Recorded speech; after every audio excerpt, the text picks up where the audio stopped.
Welcome to Passport to Wealth, the podcast for U.S. expats ready to take charge of their finances while living abroad. I'm your host, Arielle Tucker, a certified financial planner, enrolled agent, and fellow expat, here to help you navigate the complexities of cross-border life with clarity and confidence. Welcome back to Passport to Wealth, the podcast where we explore life, money, and purpose across borders, especially for U.S. expats navigating a global lifestyle. Today, I'm honored to welcome Dr. Jonah Otto to the show. Dr. Otto is a U.S.-born academic, currently based in Germany, where he serves as an assistant professor at the University of Augsburg. His cross-border journey spans multiple continents, including academic studies in the UK, Ghana, professional work for the U.S. Department of State in Scotland, and a wide-reaching career in international public affairs and higher education. From directing global engagement at Indiana University to now leading international strategy in Germany, Jonah brings a deep understanding of how education, policy, and global development intersect. His research focuses on international relations, public policy, and the globalization of higher education, making him the perfect guest to help us understand what it's like to live and work abroad in academia. In today's episode, we'll talk about why more U.S. academics are moving overseas, what it's like navigating life and work as an American in Germany in the German university system, and what lessons we can take from embracing a globally connected career. Jonah, I'm so excited to have you here. Welcome to Passport to Wealth.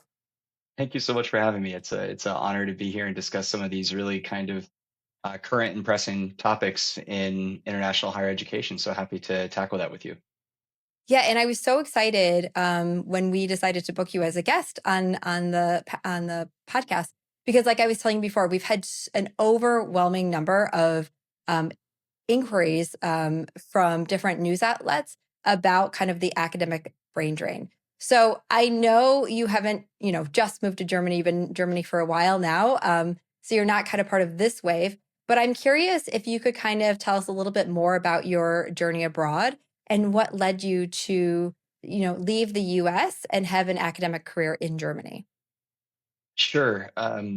So I was originally, as you said, I'm originally from the United States and Indiana, more specifically. If you can see, I've got maybe not helpful for people listening to podcasts, but a map of Indiana behind me. And I was working for Indiana University there as an international relations officer. And I was doing that after finishing my master's. And I really wanted to continue working at this intersection of higher education and internationalization. And I knew that if I wanted to continue moving up in that field, eventually I would need a doctorate. And so I was kind of balancing my options between and a little bit putting off starting the doctorate in the US because I knew that that was going to mean still working full time, pursuing the doctorate, having, to kind of nickel and dime it, take coursework. And I was looking at something that would, probably last upwards of 10 years. But then as fate would have it, my international relations work started bringing me to Germany and to Augsburg specifically, where I was working with the university here because they were partners with with Indiana University. And after a couple of years of working on projects together, the professor from Germany that I was working with asked me if I would be interested in coming and working for him, completing a doctorate on the research that I wanted to do about this intersection between international affairs and higher education. And that I would be able to then, because my contract is teaching, research, and administration, that I could continue working in international relations administration for his department. And so for me, it was an opportunity to essentially get paid to do the doctorate instead of paying to do the doctorate, to learn another language, to do it in an international context, which had added value because I was interested in this international aspect of higher education. So whenever I started looking at pros and cons, everything just kind of was ticking in the pro list, other than obviously moving away from friends and family. But ultimately, I understood that it was kind of the challenge that I needed to take, even though it was perhaps scary at the time. So I sold everything and moved to Germany. And here I am 7.5 years later. Wow. Okay. And are you on a permanent contract now with the university in Germany? Yes and no. Jein in German. So the short answer to that question is that no, it's time limited. So I have another 5 years on my contract, but it's in a civil servant status. So without getting too far into the weeds, after I became a German citizen, I was eligible to become a civil servant. and my position is attached to civil servant status, what would typically be lifelong. But in my situation is still because it's a assistant professor contract, which is attached to doing the habilitation or a postdoctoral qualification, then it's still time limited. So at the end of this, so in about 5 years, I more or less have to have my next position worked out so that I can continue to work in this field. Okay, and I also want to go back to something that you said in our first question, where you mentioned that you would have to pay for a PhD in the US, and that actually like really surprised me because I didn't think anyone paid for PhDs. I thought those positions were either like fully funded positions, and normally they would even come with a stipend. So is it just something within your scope of research or um, uh, educational track that is it normal that you would have to pay for a PhD? It's very field dependent. Okay. So depending on the field and also depending on if we were wanting to do it full time or part time. So especially if I wasn't looking to um, leave my work, if I was wanting to, be working full time and then be working on the PhD beside that, then I would have been using my employee benefit that I had at my previous university to pay for the credit hours. So I would have gotten the credit hours for free, but only because I was a university employee. But I still would have paid tax on that because it was considered a taxable benefit. So I would have been paying taxes on the value of the credit hours, but not paying for the credit hours themselves. And that would have been up until the point where I finished the coursework. And then I would have transitioned into a phase where I would have probably started teaching some classes, working on the research for the dissertation. And then at that point, that would have had financial support because I was teaching and completing work for the university. So, but there are certainly programs that are fully funded, if not, where you have a cost of living stipend and getting paid for the teaching aspect, all the way to if you're conducting research right away to being paid right away. So it's very kind of field dependent. Okay. And I don't know if you know enough about my story, but we actually also made the move to Europe so my husband could do his PhD in Zurich. And so it was also a financial decision. It was like he would have been paid to do his PhD, but I think the program in the US was like 7 years at like $40,000 versus Yeah. 5 years at like $80,000. So Yeah, there was like a a big huge difference. financial difference. Yeah, and that was it was also kind of a very much dollars and cents motivation, a part of the motivation as well that, this aspect of, okay, well, I can be paying taxes on the credit hours, or I can transition here, be doing essentially the same thing and be making at the beginning almost the exact same money. And then over time with pay increases as a state employee and things like that, that I was going to then be quickly earning more than I was in my previous position and working towards the doctorate. So from a financial standpoint, it also made perfect sense. Yeah. Okay. Wow. And like, what are some of the biggest differences that you've seen or that you notice between the kind of the academic culture in Germany versus the US? So particularly in the field where so I'm in a faculty of business and economics now, and so with a very large number of students for a German faculty or college, depending on the unit of analysis you're looking at. A college and faculty is the same thing, or a school. So we have around 3,000 students, and we only have around, I would say, 30 full-time full professors. And that kind of leads to one of the biggest differences. In the United States, and in most Anglo-Saxon countries, there's kind of a split between professional staff who carry out a lot of kind of the business and programmatic functions of the non-academic functions of the university. And then there's, the academic staff that are concerned with doing the courses, doing the research and things like that. In many aspects, especially at the faculty school college level in Germany, those are combined things. So one full professor is responsible for a whole department, and they're the administrative boss and the academic boss, which I think is very, very different from what I was exposed to in the United States, and what I know from researching higher education now in my academic role. And so what that essentially means is that as an academic in Germany, you also have to be a manager, particularly once you get to the level of a full professor, because you're going to be managing academic staff, but also administrative staff. And your academic staff below you is going to be doing the act of running internationalization, like in my case, or in maintaining operating degree programs. If different departments work together in a cluster, there's management of the cluster.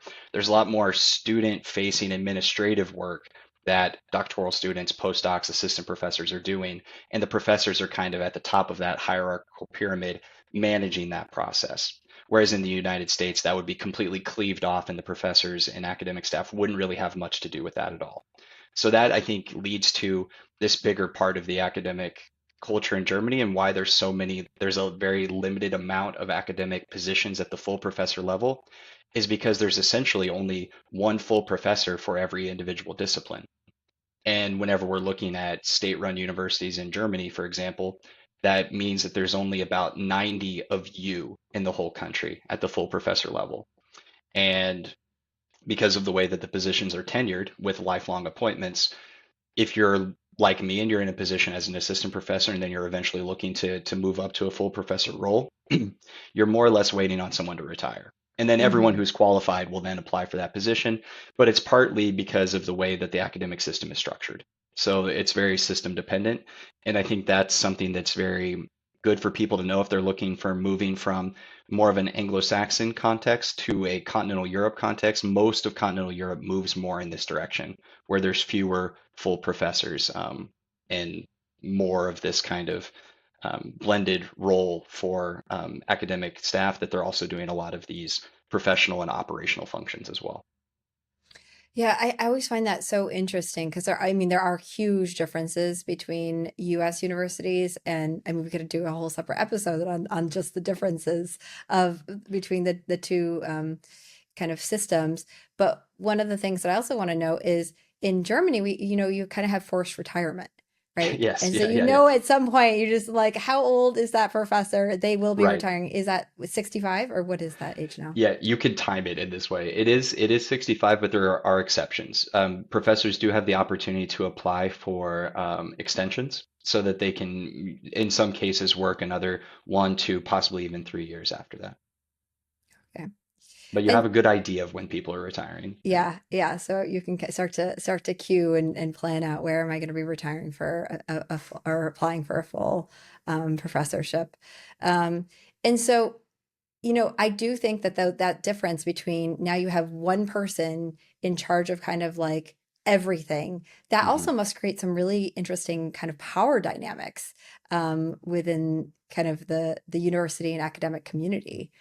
Certainly. Yeah, professors take on like, I mean, don't get me wrong, I think professors are very venerated also in the US or UK system.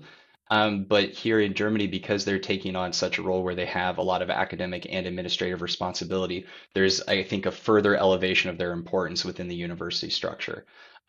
Because it's not the case where and especially because they have the protection of lifelong tenure and a lifelong appointment with a guaranteed pension coming after that, they really have a heightened level of academic freedom that creates even more separation between what we'd say like upper level central administration and a professor. There's nothing that a university president could do to kind of force a university professor into a certain kind of action. There's a heightened level of academic and administrative freedom in this way. And Hmm. so in my professor has the professor that I work for, he has this saying that the only two people that can kind of tell him what to do are his spouse and God is a joke that he makes constantly, which is also very good. But in some ways it's very true. Yeah. Okay. And what are kind of some of the advantages of working in academia in Germany that may not be as accessible in the US, especially kind of noting these two very different academic systems that we have?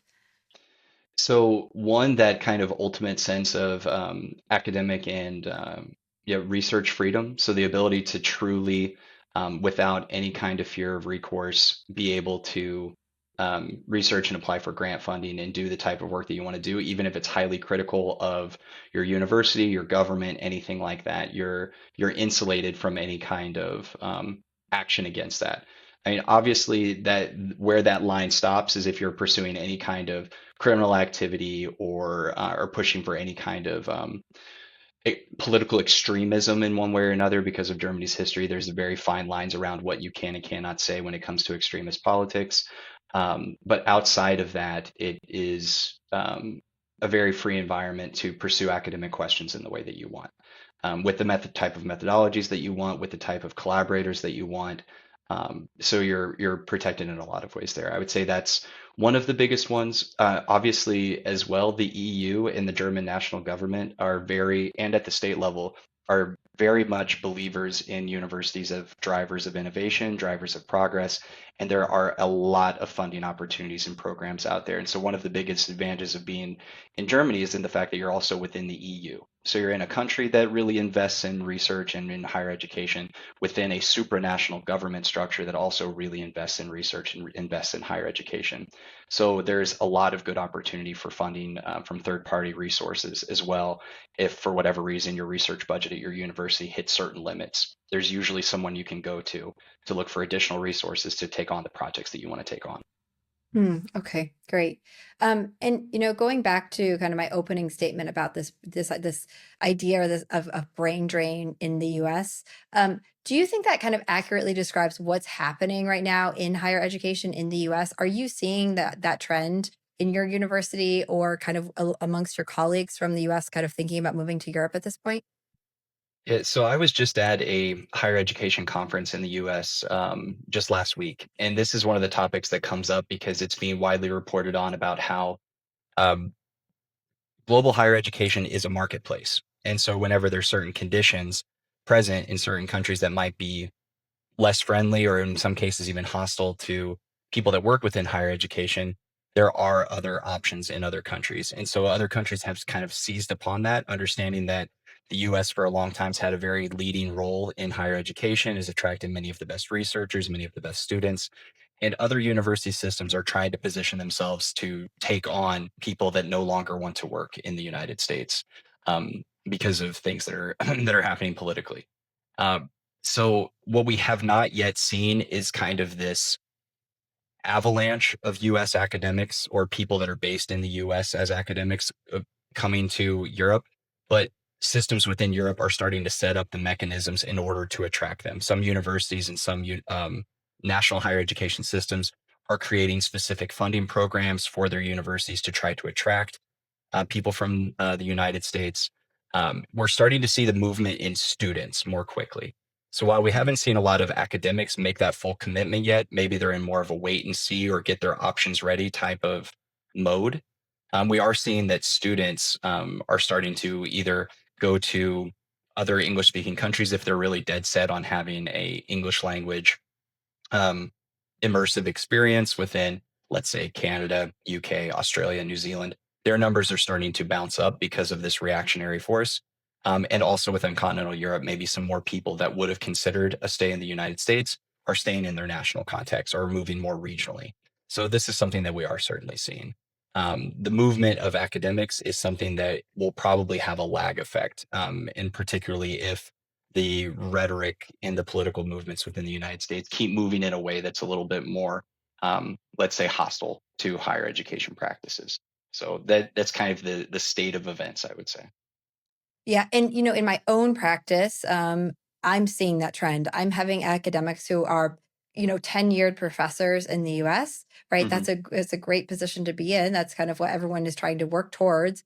And they're calling me and they're just saying, I'm putting my feelers out. Yeah, I'm yeah, looking at what universities we could potentially move to. And that I think will take time. So I completely agree with that lag effect. But what they're telling me that they're seeing in their own labs, those master's and PhD students are actively looking certainly. for other options Yeah. abroad. I'm curious, like in your own university, like what is the breakdown of international students or even just like US, like American students? Like what do you have any idea how many US students are there? So currently, we only have one degree program at my university that's fully available in English. And so that does in some ways limit people that will come for full degrees. Yeah. What we see more often is exchange students. And while we get a good amount of exchange students from all over the world, we do receive a little bit less from North America, so Canada and the United States, for several different reasons. But one of the primary ones is that the German-speaking world has an offset academic calendar compared to the rest of the academic world.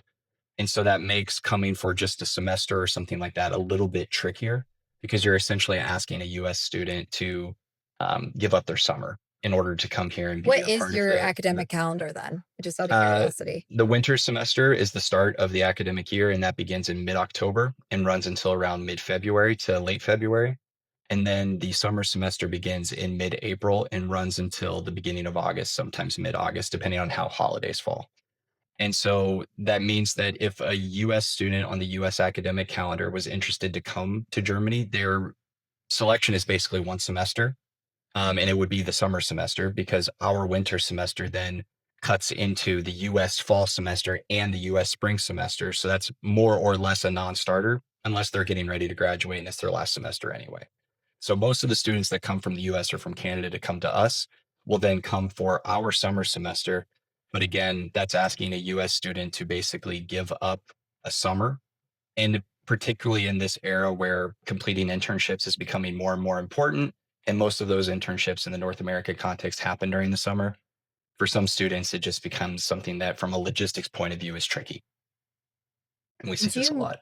I'm guessing you do know other Americans or US individuals who are working in academia in Germany. And I'm Mhm. curious, like, what is the number one draw for them to have made that move, either recently or kind of in the past? Was it the funding environment, work-life balance?